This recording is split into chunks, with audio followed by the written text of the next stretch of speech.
Halo semua, selamat datang di mainan pulang kerja. Pada video kali ini kita akan ngebahas sepatu Hayden Heritage Terra Stride.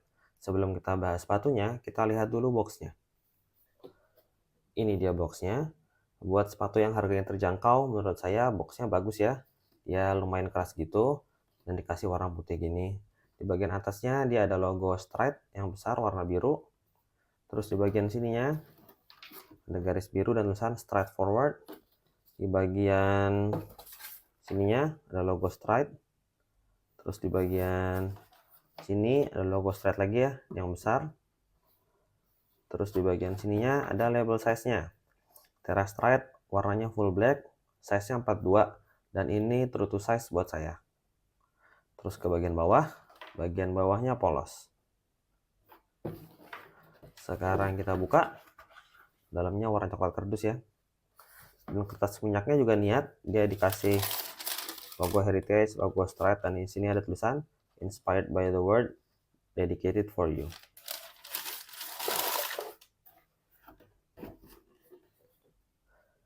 Oke, sekarang kita balik lagi ya ke sepatunya. Pertama kita ngomongin siluetnya. Siluetnya ini adalah sepatu trail ya, cuma saya nggak nyobain buat trail sih, saya cuma nyobain untuk casual. Dan secara desain ini mirip banget dengan sepatu Salomon. Lanjut ke bagian upper. Uppernya ini didominasi bahan layering plastik itu ya. Tuh, hampir menutupi semua uppernya, cuma dikasih lubang dikit buat mesh. Dan meshnya pun ini meshnya kasar ya, pegang-pegang berasa kasar. Terus ya karena sebagian besar ditutupin sama layering gini, jadi sepatunya itu berasa agak panas. Dan juga meshnya kayaknya kurang breathable juga. Terus di bagian toe boxnya, di depan sini dia dikasih leather buat ngelindungin bagian toe-nya. Dan toe boxnya ini lumayan longgar ketika dipakai. Tapi longgarnya itu bukan longgar lebarnya, tapi longgar bagian punggung jarinya. Jadi saya merasa punggung jari saya itu masih banyak ruang di dalam sini. Cuma untuk lebarnya menurut saya cukup pas. Jadi walaupun ini sepatu true to size buat saya, cuma buat yang kakinya lebar bisa pertimbangkan untuk upsize. Lanjut ke bagian belakangnya. Heel counternya lumayan keras, bagus buat kestabilan. Lanjut ke belakang lagi. Di sini ada pull tabnya ya. Dari nilon gini, dan ini berfungsi bagus ya, jari saya bisa masuk. Lalu sisi dalamnya mirip ya dengan sisi luarnya. Lanjut ke lubang tali sepatunya. Lubang tali sepatunya ini ya, gabung dengan layering upper secara keseluruhan. Dia dari plastik gitu.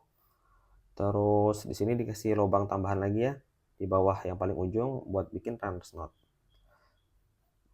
Untuk tali sepatunya agak kecil dan kepanjangan ya kalau menurut saya, walaupun udah dikasih lubang buat bikin runner's knot. Dan talinya ini dia nggak polos, dia ada garis putihnya gini, jadi secara desain bagus. Cuma ketika dipakai talinya ini gampang copot ya, jadi berasa kurang mantep buat dipakai nali. Lanjut ke bagian tangnya. Tangnya pakai bahan mesh. Di sini ada rubber tulisannya Stride. Terus sini juga ada nilon ya. Nilon tali gitu buat loophole ke tangnya. Terus tangnya ini tuh nggak berpadding ya, jadi tangnya ini tergolong tipis. Lanjut ke bagian lining collarnya. Lining collarnya ini pakai bahan mesh juga ya, dan bahannya agak kasar. Jadi saya sangat sarankan untuk yang mau pakai sepatu ini pakai kaos kaki yang panjang, karena di sebagian sininya nih kurang nyaman ketika bersentuhan dengan kulit kaki. Lalu untuk collarnya juga dia paddingnya minimalis ya, nggak begitu banyak, baik itu bagian samping maupun bagian belakangnya. Lanjut ke insole-nya. Insole-nya ini bisa dicabut kayak ini, warna hitam, ada tulisan stride forward, dan di sini logonya Stride warna putih. Bawahnya kayak gini, warna hitam juga, ada tulisan React. Dan ini dipecat-pecat empuk ya, dan juga lumayan tebal, khususnya bagian belakang sini. Bagus. A few moments later. Lanjut ke bagian midsole. Midsole-nya ini nggak begitu tebal ya, tapi bukan yang tipis juga. Terus kelihatan di sini ada kayak plastik gitu. Ada tulisannya apa sih ini? ACS. Ya mungkin itu untuk kestabilan ya. Jadi bahan midsole ini kayak di cover atau di guard dengan plastik. Belakangnya kayak gini. Si dalamnya seperti ini. Ini ada tulisannya nih. Pronation control. Dan dipencet-pencet ini lumayan empuk. Lanjut ke outsole-nya.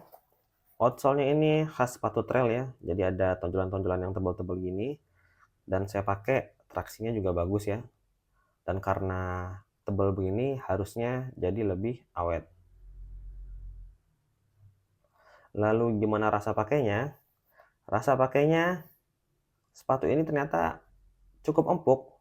Relatif empuk malah bila dibandingkan dengan sepatu trail pada umumnya ya. Jadi menurut saya sepatu ini walaupun trail tapi nyaman buat dipakai casual karena dipakainya empuk.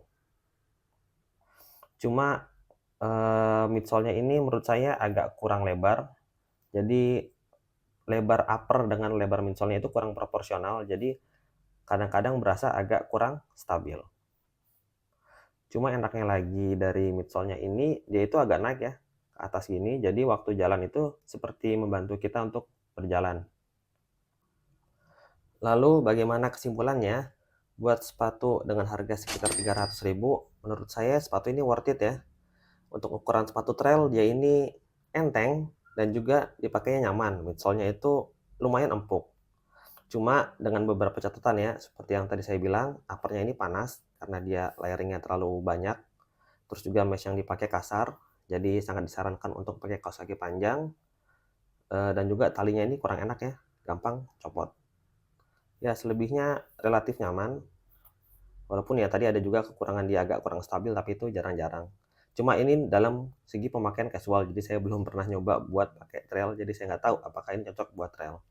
Tapi kalau untuk pemakaian casual, ini sangat oke bila kita lihat dari harganya.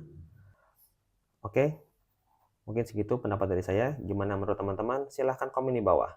Jangan lupa like dan subscribe supaya saya tambah semangat untuk bikin video. Untuk link sepatu bekas review atau link sepatu baru, insya Allah linknya akan saya taruh di deskripsi. Sekian dari saya, dan sampai jumpa di video berikutnya. Terima kasih.